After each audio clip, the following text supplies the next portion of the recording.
Hi, everyone. Emily, thank you so much. And to the Des Moines Partnership, we cannot tell you how excited that we are to be here today. As Emily mentioned a moment ago, both Jackie and I worked at Wakanda Club in Des Moines, Iowa, and I was pretty active with the Des Moines Partnership in the early 2000s. So kind of a full circle moment to be able to come back and spend some time with everybody online today. It's really exciting. So, hey, with that, I'll tell you just a little tiny bit more about our background. You know, as Emily mentioned, Jackie and I have spent our entire careers in the private club industry. And some of you can say, well, gosh, you know, how does that translate to us? And the reality is everything that we do in the private club world is 100% based on the people. It's based on experiences. It's based on the employee experience, which we're going to talk about a lot today.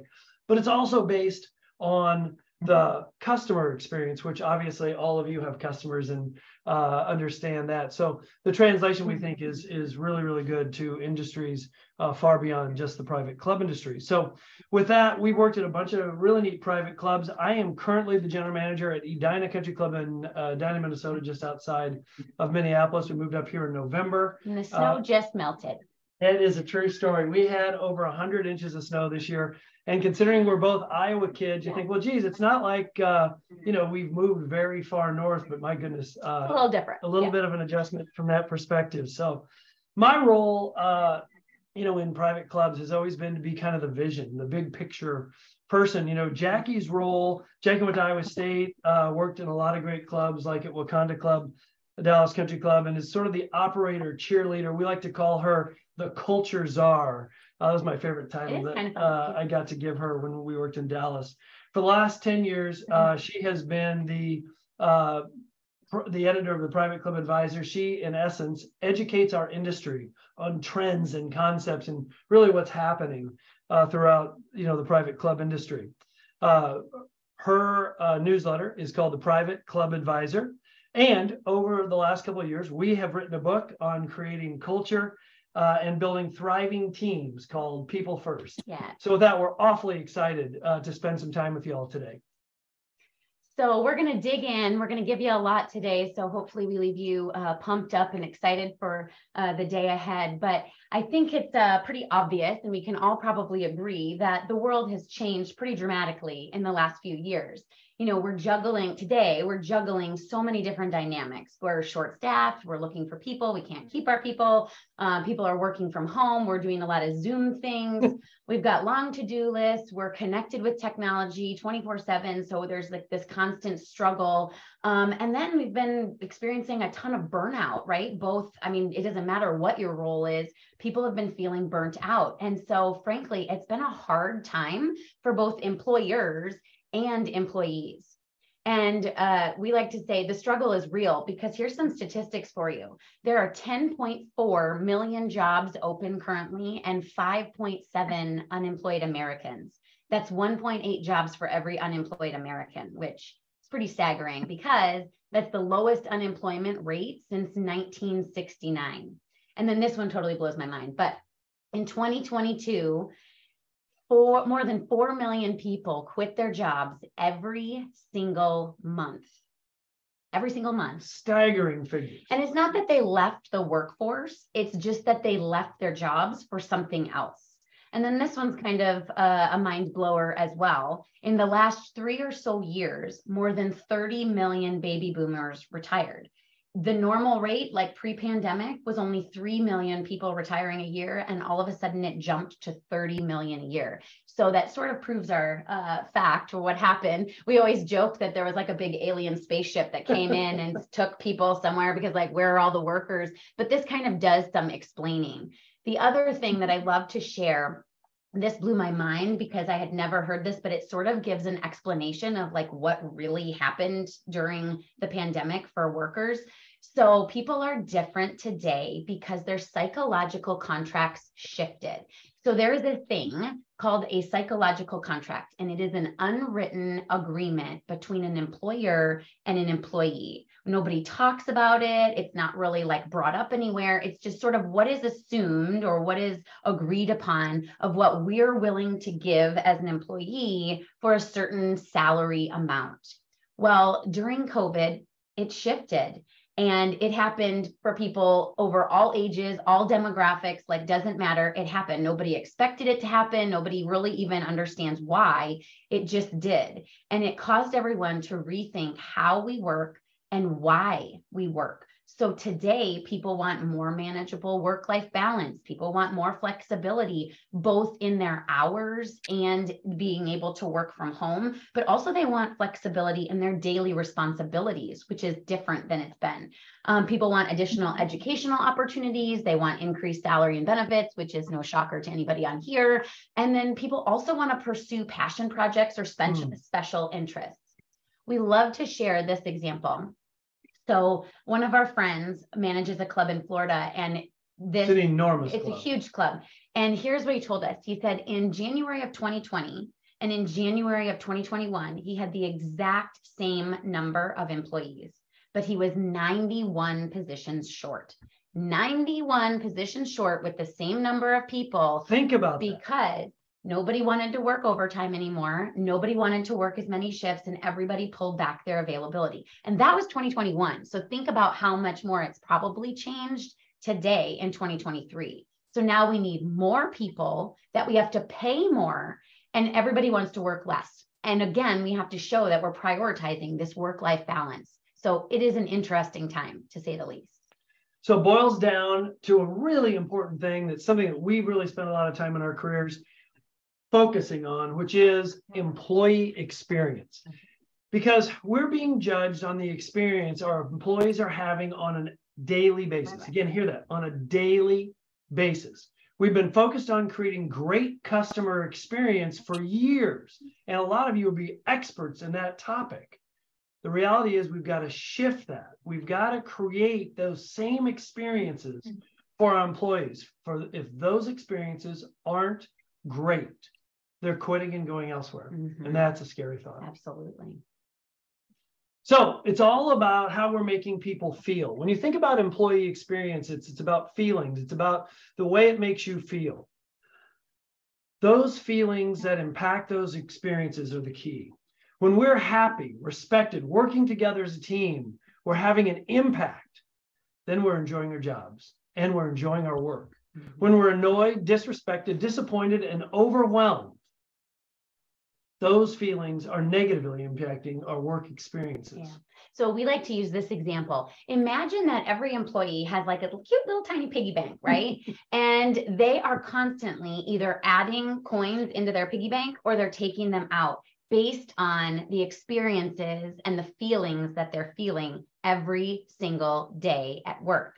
So if they have positive feelings and positive experiences, they're putting money in. If they experience negative feelings, someone was, rude to them, they were feeling disrespected, they're totally stressed out, those are negative feelings and they're taking money out. So employees are making a decision daily based on what's in their bank. And if those coins get a little too low, people are most likely looking elsewhere for other jobs. Why? Because there's 1.8 million jobs available for the people that are out there, right?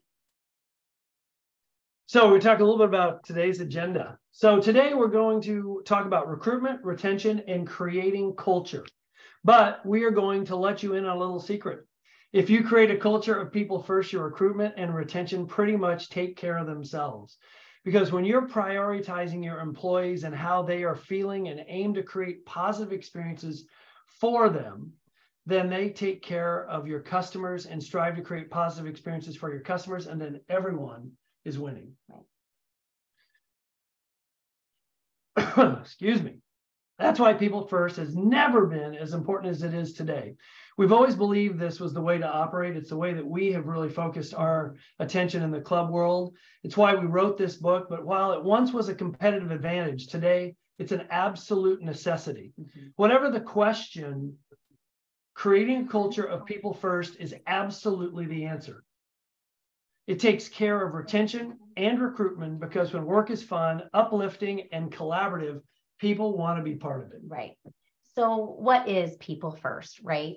It is really a philosophy and a mindset where employees are more than just cogs in a machine. They're not tools used to build a profit. We can't churn them and burn them, and this used to really be the mentality not that very many years ago. But when we can then look at our employees and see that they are human beings with needs and feelings and wants, we can really humanize the work experience. And then we have the opportunity to make work mean more than just collecting a paycheck. We are creating a community based on relationships and purpose and collaboration. And oh, those people are getting paid for that, right? So think about who your colleagues really are. I mean, really dig in on their personal lives, what makes them tick, right? I mean, do you know where they're from? What their families look like, what their stresses and struggles are in their lives? Do you know their hobbies, talents, and passions? Do you really know the people you work with every day? I mean, how could you really get to know them better? Right.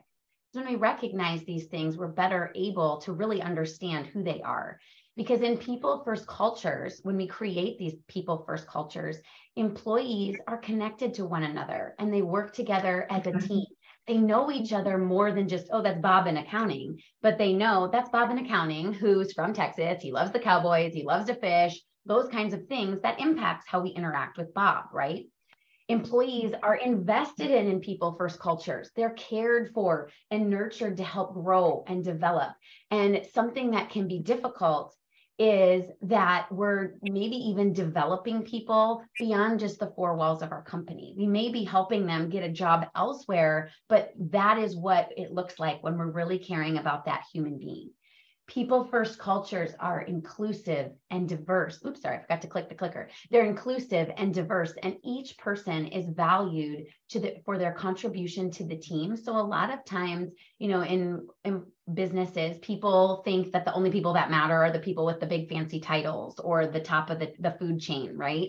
And when you create this kind of a culture, that isn't the mentality. It really is that every single person in that organization has value. Because when we do all of these things, when we truly create a culture of people first, employees are excited to go to work. They want to give their best. They're passionate. They're working together. They're having fun and they're loyal. And that's what we want to create. That is retention, right? Look at this team. I love this picture so much because I want to work with those people. I want to go to work every day, showing up with people who are excited to be there, right? Unfortunately, many people are frustrated and stressed out and look like this picture. So with that, their work experiences have created this. Mm-hmm. We have to do everything we can to create this sort of upbeat company culture, and better employee experiences. So this isn't the result. Well, yeah, because when you really think about it, where do you want to go to work? When people have so many options and everybody is trying to steal people and recruit people, if you're creating an environment like this, why would they come back? So think about this. If you want to instantaneously improve employee retention in your organization, start working to eliminate people's frustrations. So people don't, like I just said this, but people don't want stress. They don't want to be overwhelmed and frustrated. They don't want the ongoing pressure. We call this kind of the recurring stressors of the things that are sort of constantly happening over and over again that they have to deal with. And it's so frustrating. So remember their little piggy bank, right? And when these negative feelings come up, they're dumping their money out and going, hey, wait a minute, the grass is greener at this other organization. Oh, whoa, they are paying $2 more an hour. I should go work there instead of dealing with this. So if we are creating experiences where our employees are frustrated and irritated and overwhelmed, guess what? They're not having positive employee experiences, and they're probably going somewhere else. We love to share this story. It's so silly, but we think it really makes sense. A few years ago, we worked with this woman named Susie, who was our controller. And she was a very nice woman and normally very upbeat and positive. But we had kind of noticed over the course of a couple of weeks, she had gotten really grouchy and she was really kind of taking it out on other people. And it got so noticeable that other employees were like, what is going on with her? And she just snapped at me and whatever. So we went to Susie and we said, Susie, what's going on with you? What can we do to make your life easier? What can we do to help? And she said, I need a new printer. Every day I'm trying to print reports. I'm trying to do these things and my printer jams. It doesn't work. It prints wrong. I have to go use the other printer in the office. And then I have to block somebody else. She's like, it's a nightmare and I hate it. So we went out and bought her a $300 new printer, set it up. And it was like Susie won the lottery. She was skipping around the office. She was so happy. But that is one tiny example of like these chronic frustrations or these chronic stresses of things that people are dealing with. And everybody has. I mean, it's true. Absolutely. You can probably name 5 or 6 that you're dealing with today, but how can we get rid of those? So the thing about culture is that it absolutely changes fast, and one negative attitude can quickly impact others and create a terrible toxic work culture. And that is 10 times more likely to make someone quit than dissatisfaction with pay. Just recently, we did a little employee survey with one of the departments at our club. It was interesting because we asked them specifically about their pay. And it was funny how many people said and scored on the survey that they felt they were paid fairly or above fairly, which is kind of funny because I sort of looked at that and thought everyone would sort of give us, a lower score on that. In our book, we say culture has the shelf life of a banana, which is why we have we constantly know you've got to focus on it and keep this as an absolute top priority to achieve the goals within the company. Yeah. So just to reiterate, a toxic work culture is 10 times more likely to make somebody quit than dissatisfaction with pay. Like that's kind of a big deal. A lot of times we're focused on the dollars, right? But we need to be really focused on the culture and the experiences. So one way, so here's what we're going to give you a couple of things that you can kind of take away. Easy takeaways that are really good and helpful for figuring out your culture and kind of keeping tabs on it. So doing an employee survey is really important. There's been a lot of talk about this fairly recently, but hopefully most of you are doing an employee survey regularly. And that's kind of like once a quarter or so. You can certainly do it more if you want, but once a quarter is really good. And if you aren't doing an employee survey regularly, I know people can kind of freak out about it and be like, I don't have time to do an employee survey. I don't even know where to start. Like we have too many people. It can be really overwhelming. Here's what we would say to you.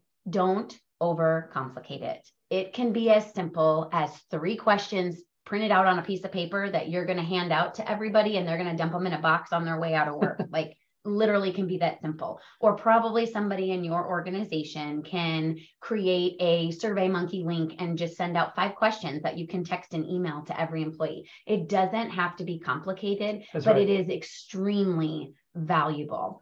So understanding how our employees are feeling about their jobs is really critical. So here's some example questions that you can ask, and we love to keep it simple. So what do you like about working here? What don't you like about working here? What would you change to make working here even better? This one's kind of interesting. What will it take to keep you here for the next year? And is there anything important you would like management to know? So again, don't overcomplicate it, keep it simple, but gaining some of this valuable feedback is so important. And you can kind of then either hype some of the answers of like what people like about working there. You can use that in your marketing, in your recruiting to attract more people. And what don't people like about working there, you can kind of get to work on fixing those things as quickly as possible. Well, and one thing I'd say about the employee survey, just really, really quickly, if you find something, that is being sort of said in that survey, I think it's really important to jump on it right away. Or something negative. Yeah, something negative. Well, or something that's just wanted. Mm-hmm. We really like a coffee machine that's great in the break room, whatever that is, right? I think you've got to jump on that right away, especially if it's something that is upsetting people. If you move on that, I think, and resolve it quickly, they'll know that you were really listening. Yeah. And sometimes that just couple great examples of that opens up a lot of communications within the company. Yeah, absolutely. Absolutely. So the other big thing that we're going to talk about is you can conduct an employee experience audit. Now, this one may be something a little bit different, but I have to tell you, again, we are absolutely every day, we live in the service world, but really high levels of experience. So when you think about it, we focus on members and customers and so forth. Our reality is we know that when we work at clubs, we have to create this employee experience audit. This is where you physically walk through every phase of the life cycle of an employee to see what is really happening and how our employees or potential employees made to feel. What happens when you fill out an application? What does the interviewing actually look like? What's onboarding really look and feel like, etc.? Looking at each phase and finding ways to improve or enhance them can be an absolute game changer in your culture. And it's funny because that means, what does it mean when they are walking through the parking lot? What does it mean when they open the front door, the person that maybe has greeted them? What does it mean if they've gone to your website? What does it mean when they look at anything that is your company? Well, and are they that experience a phone call? Yeah, are they hearing back? Like after they submit their application, how long does it take to hear back, and what are they hearing? Like, are you really communicating the timeline and the expectations of what's going to happen? It's a dog eat dog world, and so if you're taking a while to get back to employees on whether they got the job or not after an interview, chances are they may have already accepted another job. So like really looking at those things with your teams, especially if there are different departments, right, that are all hiring different people and bringing people on differently, that can be something that's really valuable to take a look at. Well, and each one of you may focus on these kinds of things, but what about the other people in your company that aren't in a hiring role? But like in the club world, it's not odd for us to have a receptionist as an example. And we've had receptionists with big personalities that are really nice. We've also had receptionists who are nice to our customers or our members in our case. But then when a potential employee walks in, it's a disruption. It's why are you here? What do you want? And that's a thing. Yeah. And so all of a sudden, how is that making a potential employee feel as a first impression? Absolutely. That's why this audit really makes a big deal. It definitely does. So we promised that we would really dig into recruiting today. And so we want to give you some ideas about recruiting employees in your organization. And we're going to pull out a few little chunks from our book. But in our book, we call recruiting credibility. And the reason we do that is because it is your brand, and it's not your brand as to why somebody should want to, hire you to provide a service, or it's not a reason why somebody should buy your product. It's why someone should want to work at your company. And this is a big shift in the business world where not very many years ago, the only brand you cared about was your company brand as to why someone should buy whatever you were selling, right? And today you have to have both of those. You have to have that, but you also have to have, why are you a great employer?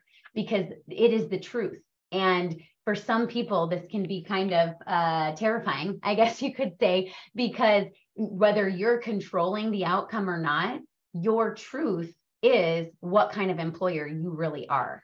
And it has to be a consistent message. It can't be great one day and then tank it the next day, right? You can't be great to one person and a jerk to another, because both of those messages are out there.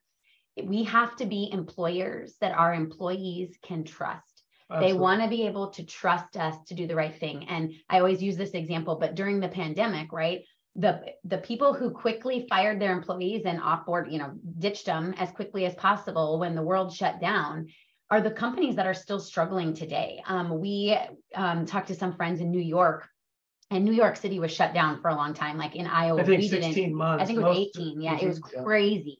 And in Iowa, we didn't really have that, long of a shutdown. Anyway, they told us about the clubs that fired all their employees when the world shut down are gone today, or they're barely surviving because they couldn't get any employees back. They showed their true colors, right? But the clubs that held on to their employees, they paid them, they kept them up to date, they did whatever they could to keep them on board. They're thriving today. So it's a really good testament to what credibility really looks like. That's right. It is what other people say about you. It's not what you say about you. It's what other people say about you. And the truth is, it can't be faked. We can't pay people, to go around saying good things about us, because the truth will come out. As we know in the world today, like the truth always finds its way out on, websites like Glassdoor or whatever it might be. So really think about, what is your brand as an employer? Okay, so some things to think about with your credibility. These may be terrifying, but we hope not. Okay, so what do your current employees say about working at your organization? If you don't know the answer, go and ask. And if you don't want to do the employee survey yet, or you don't want to necessarily dig in with that, just walk around and talk to people, kind of genuinely have conversations and say, hey, what do you really think about working here? Like, what do you tell people, just out of curiosity? If you aren't in a position to do that because you're the boss, or, you might not think that people will be truthful, have some of your other employees or your department heads or whatever ask their people about, what do you really find think an employee advocate who can go around and really learn, have open conversation. And have an open conversation. Absolutely, because that's really important and valuable, because people are talking, right? Speaking of, What do former employees say about you? What do the people say that no longer work at your organization? Oh, it's a terrible place to work. Oh, they're a bunch of jerks. Or, hey, you know what? It just wasn't the right fit for me. It was a great place, but whatever. So really be thinking about that. So how easy is it to apply for a job at your company? And this one is a funny thing because I think I would never have thought of it in this way. But I remember not very long ago, we were looking at an application that we would send to people digitally, which of course is pretty common. Mm-hmm. The reality is we did not think about what it looked like on your cell phone. For me, not to date myself terribly, I cannot imagine filling out an application on a cell phone. Mm-hmm. For me, I would think of it as like, oh, I'll set my laptop and I would do it like that. Today's younger generation doesn't think like that at all. Yeah. So does your application, when opened on an iPhone, does it easily translate? And that is a frustration. And we have to think of it at that level of depth. And also, are you asking questions that like nobody cares about anymore? That's right. That's like, right. What are your last 3 jobs that you've worked? Like, does anybody care? I mean, I don't know, but think about those kinds of things. So how are applicants treated when they apply? And this one's a big one. This can be someone calls with a question and someone isn't polite or they're left on hold for 3 million years. Those kinds of things all matter. How we treat people. And it's funny, not even for all the people that you're going to hire, Mm-hmm. you want to treat them, the ones you hire, in exactly the same way as you treat the ones that you didn't hire. You want the ones that you didn't hire walking away with a really positive experience as well. Because they're going to go tell other people about what they experienced, good or bad, right? And then here's one. What does your website say about you as an employer? And you might be snickering under your breath and going, oh, she's an idiot. She doesn't know that the only people that go to our website are our customers, our websites for our customers. And if I want to work at your company, where do I go to look? I go to your website. So if you don't have anything on your website talking about the kind of employer you are, or really hyping up your employee experience or celebrating your employees, you're missing a huge opportunity to attract people in the door. And then what do your social media sites say about you as an employer? A lot of times we're only talking about our product, our service, the other things that we're doing, our community involvement maybe, but what are we saying? Are we celebrating our employees and their accomplishments on those social media sites as well? And then what are you doing to recruit employees outside of job ads? If you're doing a job ad, that's awesome. But again, using social media, using your website, do you have a cool video of a bunch of your employees and showing like the behind the scenes of what it's really like to work at your organization? These are all things that you can do to really build some momentum and build some hype, right? So when it comes to recruiting, we can no longer say, here's what I need and want as the employer. Now it's all about the employee. Mm-hmm. And this is a real big cultural shift. So you got to be creative and promote the positive. So I'll use some examples from my world, right? So for us, one of the really cool positives about working at a private club is that you could work outside. So when we're trying to get folks to apply, we would use things like, hey, work outside. Now this next one might make you laugh a little bit, but get paid to study. Well, we have a couple, 3 different positions within a club that has a lot of downtime. So we have, for instance, a snack bar on a golf course. So with that idea, not only do you get to work outside, but you could get paid to study. If you go out there and you get all set up and you're all ready to go, and now you're waiting for the next group to come through, we have no problem whatsoever with hiring grad students or college kids and let them study like crazy. In those 15-minute increments while they're waiting for the next group of golfers, right? And these examples, of course, translate really well in our world, but think about the things that you do in yours and the opportunities that exist. So with us, we spend a lot of time talking about the fact that you can learn incredibly valuable life skills that apply to any career. We use phrases like build your resume with us. Mm-hmm. And then we want to learn from you. That one's really, really attractive, especially to our younger generations. When we hire folks, we don't believe that they're just new and they don't know anything. They come with varied experiences, and we really try to capitalize on that so as to evolve our entire team, our services, our products. So we advertise, hey, come work for us because we want to learn from you. Right. And people want to be able to contribute, right? They want to be part of something and be able to be part of something bigger. So Then the other one, gain knowledge and essential skills, critical thinking skills, teamwork, customer service skills, professionalism, detail orientation, communication skills, anticipation of needs, time management, adapting to unforeseen events. Think of all the things, if you looked at what your companies do really objectively, and you started to translate that into phrases and words like this kind of stuff creates a better employee recruitment structure. Absolutely, because people they no longer care about like, well, we need this and we need this and we need this as the employer. Instead, like, what do you want? What are you looking for, in a job? What kind of position are you interested in, or what value, And so these are things that you're showing that you're giving people these opportunities and these things. So here's some just other ideas. Hey, so we have tried to be really, different in the way we think about it. So look for retirees, knowledgeable, want flexible, work hours. They don't want stress. Yeah. We found that to be really successful. Big pool that, prices of everything have gone up. And so a lot of the people that did retire are kind of looking for work opportunities, but they don't want to maybe jump back into their previous careers. So this could be a huge pool. We talked to one guy. He goes, you know how like all the old guys get together for coffee? The retired guys, they go to the different place. He goes to those places and like, hey, does anybody want to mow, greens a couple days a week? And that's where he's like, that's like his biggest recruiting tool is going to like these little retirement groups. So think about that. So one thing that we would say to all of you as leaders is volunteer at colleges and high schools. I've done this my entire career, 30 some years of volunteering and just being out there in the community. I did it when I was in Des Moines a great deal. So in those surrounding areas, you can find such opportunities to educate, mentor, and sponsor different things that are going on. And it creates an image of what your company is. You become sort of a billboard for what the recruiting version of your company can feel and be like. Obviously, you see this one a lot. This is offer employee referral bonuses. I will tell you, one of the places that we have great wins with that is finding our best people and then really push them to bring in other great people like them. Right.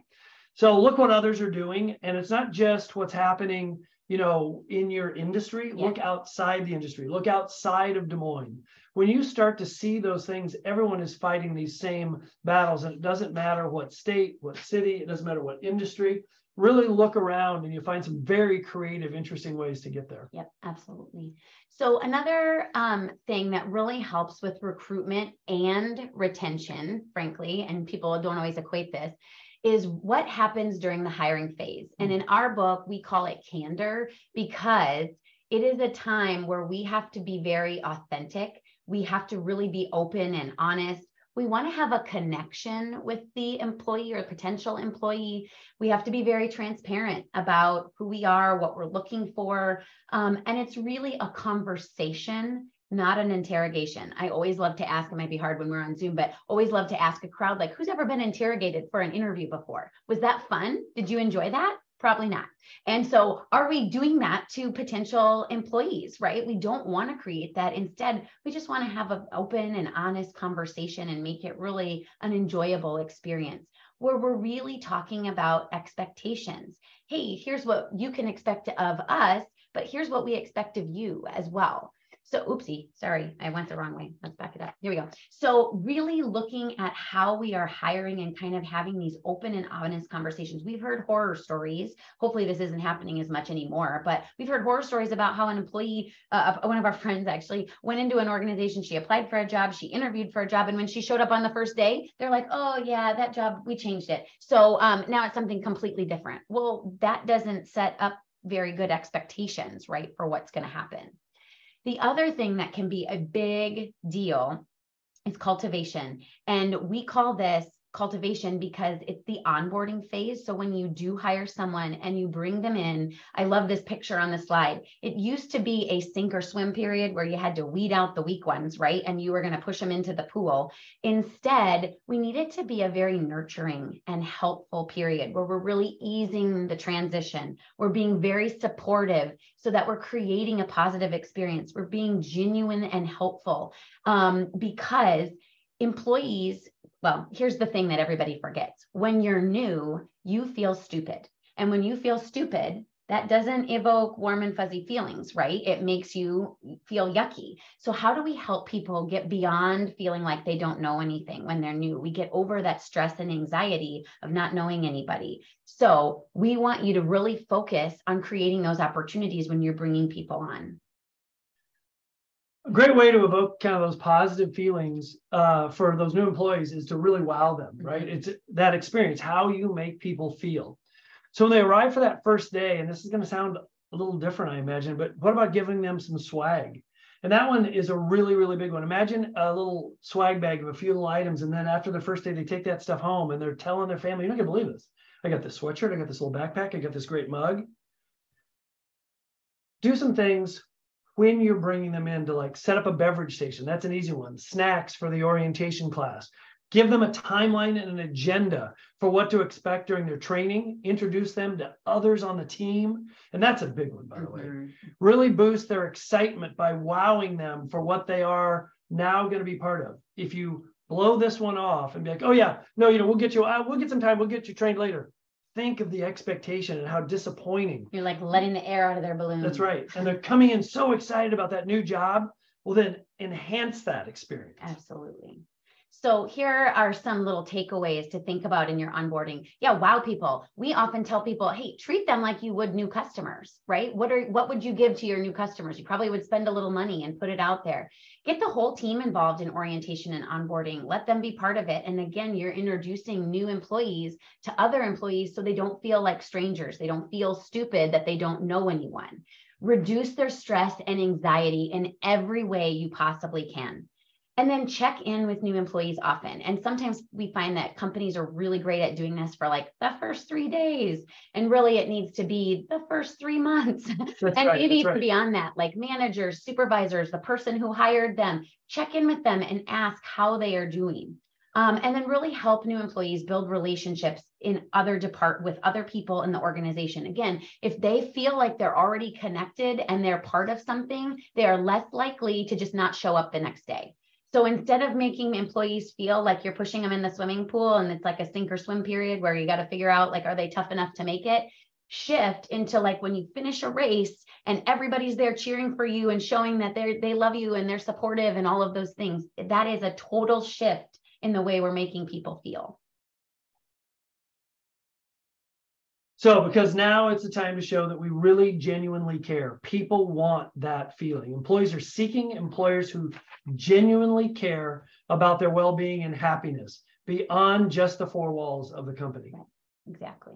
Why don't you tell them this little story? I'll tell you just a quick story. We had a situation that not very many years ago, I had one of my main department heads who was just an unbelievable rock star we had brought into the team. And after his first year of great success, the stress of being the number one in that area was really weighing on him. And I had some bad feelings that there might be alcohol involved in some of his work. And I couldn't really imagine that. And then something happened.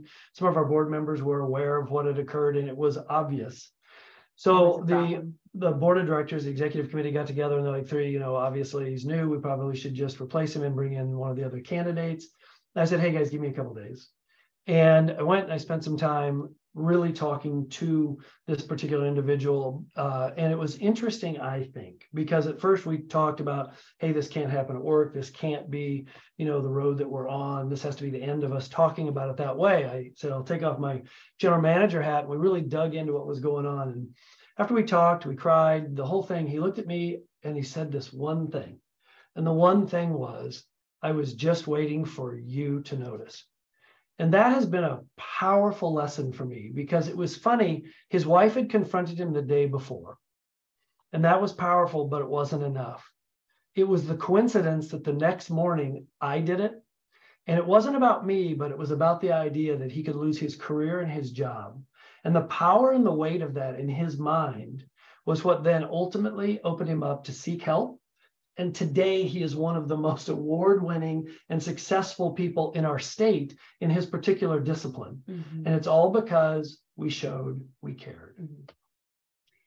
So when we show that we care, it means that we really have to spend time with our employees, really getting to know them, finding out their passions, their goals, their challenges, maybe the things, their frustrations, which we talked about a lot today, and really building those relationships based on trust, because it matters. Oh, sorry. Got your way. Sorry about that. Take a drink. So the hard thing for all of you is the same thing that I feel every day. I'm busy. I've got so much going on. Where in the world do you start? Yeah, so we believe that the solution to everything that we've talked about today is pure human connection, because it is what centers all of us. Pure human connection happens when we shut out all the distractions around us and we truly focus on each other. It can be a hug, a handshake, a high five, sharing a story, or just listening to another person without, checking our phones or being distracted. But the point is that you pause and you see that person. You say, I see you, I hear you, and you're giving them that indication. When we can recognize that we are all just human beings working together at life, and we're not just working together at work, and if we can have the intention to connect with each other, we can create powerful moments and lasting relationships.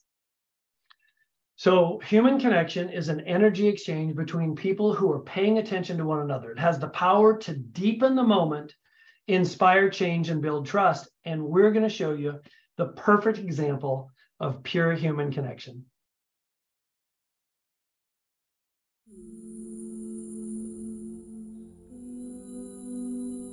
They came to the 12th floor for a gesture, or a motion, or a sign. But they received something more, a moment. It's almost like a wave of hope, like you're not in this on your own. It's a salute to those kids and to their parents and the family members. It just kind of brings it all home, what is important. It started September 2nd. It's time to start a new tradition here at Kinnick. And let's give a big Hawkeye wave to all the kids watching the game. A new tradition where Iowa fans at the end of the first quarter turn away from the field at Kinnick Stadium and wave to those watching from across the street. Patients looking down from the Stead Family Children's Hospital.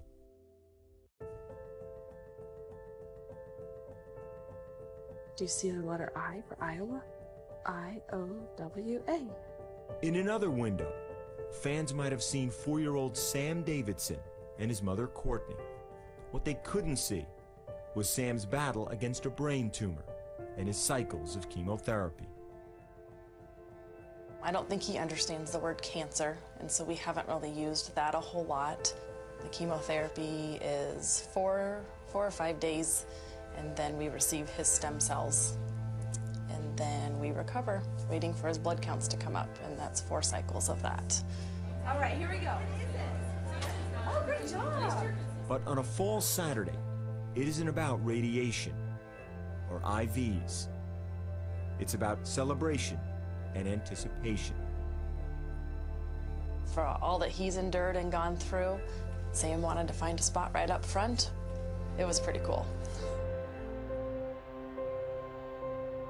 So, when 70,000 turn away from the field and toward the windows, when they raise their arms and move their hands, it's a moment, and it means more than we know.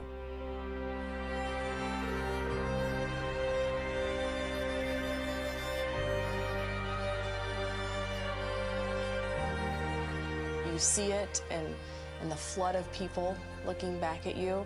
It was more emotional than anything, realizing that they were thinking about us. To me, it's just such a nice way for 70,000 people to recognize some really special people. The real heroes are up there. It's more than just a wave. It's a lot more. It's life-changing for all of the patients here.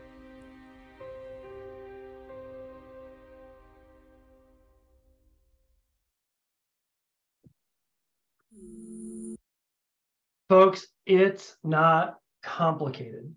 We use this example because 70,000 people can take a moment and say, we see you, we're with you, and it matters. This is the perfect example of pure human connection because it costs nothing, takes very little time, but is so unbelievably powerful to everyone, the children there, the families, the people in the stands. And it's not a little bit complicated. All it does is take a little bit of intention. And I have to tell you, as I've watched this in that stadium, it's not about Iowa. It's not about Iowa football. It's not about football. I've shown this video in Ohio. I've shown it, we just showed it in Nashville, and everybody gets it because it's not really about the Iowa Hawkeyes. It's about people taking a minute and deeply caring about creating that beautiful thing, which is pure human connection. Absolutely. So as you go back to your offices after this webinar, we urge you to be more focused on people and less focused on the stuff, right? On the tasks. Let's be kinder, more caring, more willing to help each other, be more connected to the people around you in your office every day. The magic of the culture, the genuine loyalty and the teamwork happens when we shift from just trying to help employees be successful at work to just helping people be successful in life. Folks, here's the big piece. It all starts with you. One person can have this kind of an example. We are really wanting each and every one of you to be that example inside your companies. Create that pure human connection. One person can make a huge, huge difference. So with that, thank you very much. We were very honored to be here today and hope that you guys got some great things you can take back to your jobs. Yes, and please scan the QR code. We are going to give away a free autographed copy of our book today. So if you scan that code, you'll be able to do that. And also follow us on social media. If there's anything that we can do to help your organization, or if you know of another organization that might need some help, we hear that a lot, actually. Yeah, like, right. This person really needs to hear it. So if that's the case, please reach out to us and let us know. And hello, Bill Perkle. I see you out there. Awesome. Thank you so much, Three and Jackie. This was wonderful. Does anybody have any questions for our experts today? You can type them in the chat or shout them out, whichever works best for you. Thank you. Thanks, Shelley. I do have a question for you. Oh, great, Emily, go ahead. All right, so you talked about stressors. Shelley, could you mute again, please? I'm getting a little feedback. Thank you. You talked about stressors earlier, but as we keep going forward, we have such a divide between our workforces. We have, our new generations and our old generations. And one of those stressors may be technology. It may stress out some of your employees, but not all of them. So what do you do in those situations where technology is great and really helps us in our businesses, but may stress out some of our employees of the baby boomer generation? How do you handle that stress?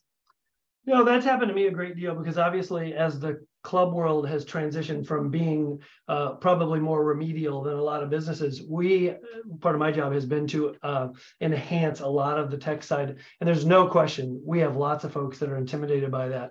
For us, we put a little bit of extra time. We find somebody within the company that is very comfortable with it. And it's sort of that idea of partnering somebody, and not to stereotype terribly, but maybe who's very young, who's really grown up with a cell phone in their hand and is not at all intimidated by it, and have them guide someone. We had a great employee I worked with who had been at the club for 40 years at a club in the Quad Cities. And she was very intimidated by a lot of the software and the tech. And it was funny, we had then someone who was considerably younger, who was a lovely, easy person to work with. And the two of them really worked well together. And she would take her and explain how her iPad worked when she bought her first iPad, explain how it worked at the club, and really sit there and sort of be her little mentor. And a lot of personal time, even though it takes a little extra energy, I think does eliminate a lot of those stressors. And it also gives that person who's intimidated or frustrated by it, someone other than maybe their supervisor or boss who they feel like they're bothering, to go be like, hey, can you help me with that? Right. And then all of a sudden it just seems to come together a lot easier. And I think too, if you can sort of put this out into your organization that, hey, we learn from everybody here. Like age isn't really a thing. So younger people can learn from older people, but older people can learn from younger people. And we just want to help everyone be successful. I think that takes away a lot of the, maybe like the fear that you're failing if you don't know the tech and you feel kind of stupid. So it's kind of being more human, right? And just recognizing people's feelings and emotions behind that. Absolutely. Great question. Very good Always question. coming back to that being human piece. I love it. We do have a question from Stephanie, who says that she appreciates your knowledge of the diverse workforce, and that there is McKinley research that shows that staff of color are having a poor work experience, especially on the front lines. How do you prepare your managers to coach and support diverse staff? That's a great Talk a little bit question. about the coaching as opposed to the managing. So in our research, what we found is that a lot of times people think coaching is telling someone what to do.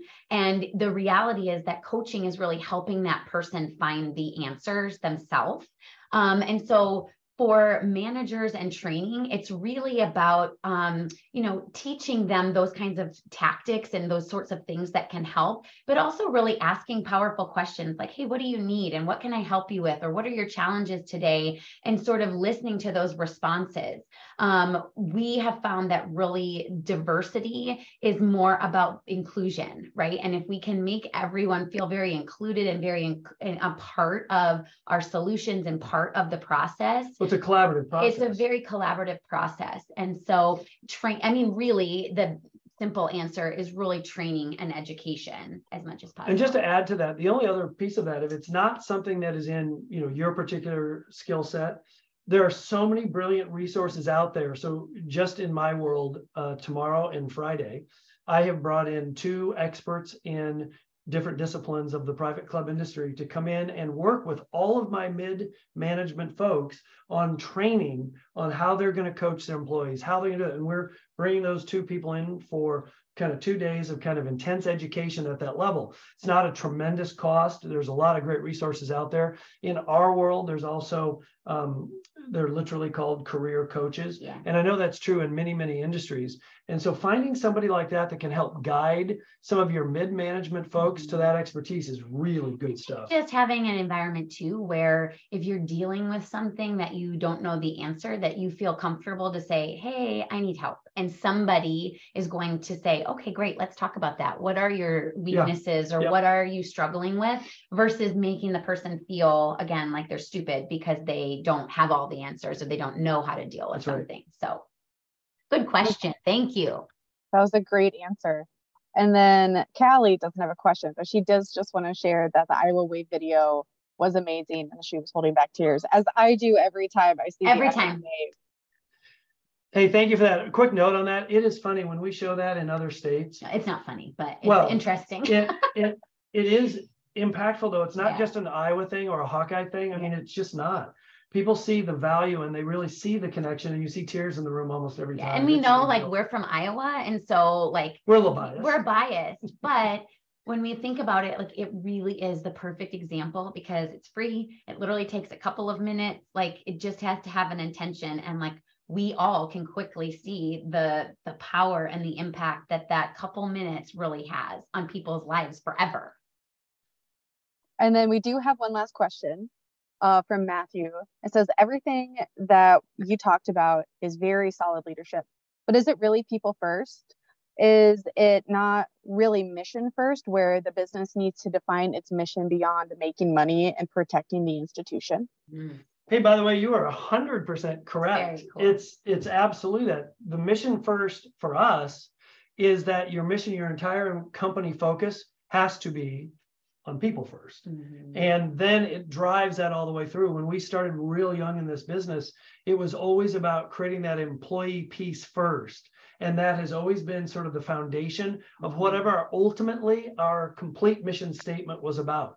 You are absolutely correct. But for us, it's dictating people first as part of that. Absolutely. And I think the interesting thing, right, that sort of happened over the last 3 years, one of the other things is companies suddenly realize like, oh crap, we can't do anything if we don't have employees, right? And I think for so many years, we were just used to like, well, if you suck, we're just going to get rid of you and get somebody else in here. And all of a sudden, when there isn't another person there to bring in, companies have to look at that differently and say, hey, maybe we need to refocus, or maybe we need to rework some of the things that we've been doing incorrectly for a long time. So awesome question, Matthew. Thank you. Thank you, Matthew. Also, hi, Liz out there. I see Liz. Awesome. Well, thank you both so much for being here today. That looks like we are at time. Thank you everyone for being here. Just a couple of wrap-up notes. The next top 5 for small business will be on Wednesday, May 24th. You can register for that now on our website. And our scale DSM applications for our Minority Business Accelerator close on May 7th. So if you have a women-owned business or a diverse business owner who's been in business for at least 2 years and has at least one other employee besides themselves, I would encourage you to encourage them to apply to our scale DSM accelerator. It was a beautiful cohort last year, and we look forward to accelerating a few more businesses this year. Thank you so much, and we will see you all next time. Bye, Thank you, everyone. Thank you.